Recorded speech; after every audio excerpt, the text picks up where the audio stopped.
আজকে আমি নারকেল দিয়ে মোচার রেসিপি শেয়ার করব। এটা একটা নিরামিষ পদ করব। তাহলে আমার মোচাটাকে আমি কেটে সিদ্ধ করে নিয়ে এসেছি, আর নারকেল তো লাগবেই, আলুর টুকরো করে নিয়েছি, আর এই ছোলা দিয়ে দেবো এর মধ্যে। ছোলাটাকেও সিদ্ধ করে নিয়েছি, আর খুব ইজি রান্না। এতে আমি মোচা রাঁধতে গেলে প্রথমে একটু ঝালটাই কম দেবেন। দুটো কাঁচা লঙ্কা দিলাম, আমার পরিমাণ অনুযায়ী আদা দিলাম। এবার 2 চামচ জিরে গুঁড়ো দেবো, ছোটো চামচে। সব একসাথে পেস্ট করে নেব, চটপট হয়ে যাবে। 2 চামচ ছোটো চামচে ধনের গুঁড়ো দেব। আর মোচাতে সাধারণত একটু গোলমরিচের গুঁড়ো দিলে টেস্টটা ভালো ওঠে, বেশি গোলমরিচের গন্ধটা রাখতে হবে। 2 চামচ দিই। প্রথমেই আমি এটাকে পেস্ট করে নেব। কড়ার তেল গরম হয়ে গেছে, জিরে ফোড়ন দিয়ে দিলাম। এবার 2টো তেজপাতা ক্ষীরের ভিতরে দিয়ে দিলাম। জিরে আর তেজপাতার ফোড়নটা ফ্রাই হয়ে গেছে, এবার আলুটা ছেড়ে দিচ্ছি। আলুটা আমি টুকরো টুকরো করে কেটে নিয়েছি। এটা একটু নুন দিয়ে দিলাম, একটু হলুদ দিয়ে দিলাম। এবার এটাকে একটু ফ্রাই করে নেব। এবার এই মশলাটা যে পেস্ট করেছিলাম ওটা দিয়ে দিলাম। এটাকে এবার একটু ভাজা ভাজা করে নিচ্ছি। এবার মশলাটা আমার দেখুন তেল উঠে গেছে, ভাজা ভাজা হয়ে গেছে। এই পর্যায়ে আমি এই মোচাটা দেব। এবার একটু নুন দিলাম পরিমাণ মতন, একটু হলুদ দিলাম। আর আপনারা মিষ্টি না খেলে দেবেন না, আমরা একটু নিরামিষ তরকারিতে মিষ্টি খাই, তাই নিরামিষ তরকারিতে একটু 1 চামচ চিনি দিলাম।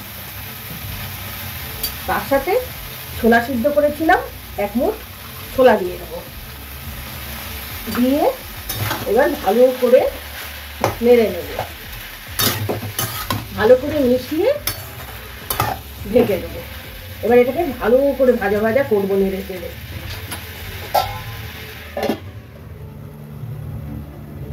পাঁচ মিনিট হয়ে গেছে আমার এটাকে মোচাটাকে ভাজা ভাজা করা। 2-3 বার ঢাকা।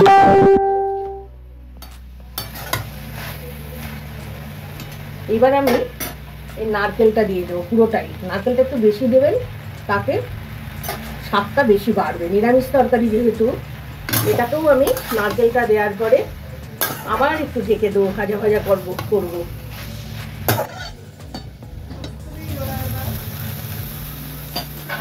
তাহলে আমার দেখুন নিচটা ভাজা ভাজা হয়ে গেছে, পড়ে যাচ্ছে, তার মানে ভাজা ভাজা হয়ে গেছে। এবার আমি একটুখানি আমার পরিমাণ মতো জল দিতে হবে। তাহলে আমি 1/2 কাপ জল দিয়ে দিই। এই 1/2 কাপ জল দিয়ে দিলাম। এই জলটা শুকোলেই তারপরে একটু সেটা বলছি, আঁচটা বাড়িয়ে দিলাম। দেখুন মোচাটা আমার ভাজা ভাজা করা হয়ে গেছে।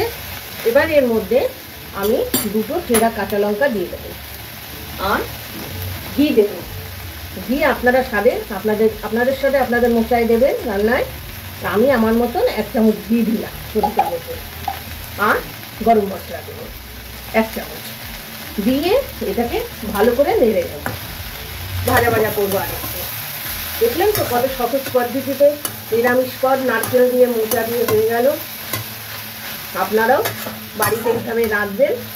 ভালো লাগলে রেসিপিটা শেয়ার করবেন, কমেন্টস করবেন, সাবস্ক্রাইব করবেন। আমার নিরামিষ মোচা নারকেল কমপ্লিট।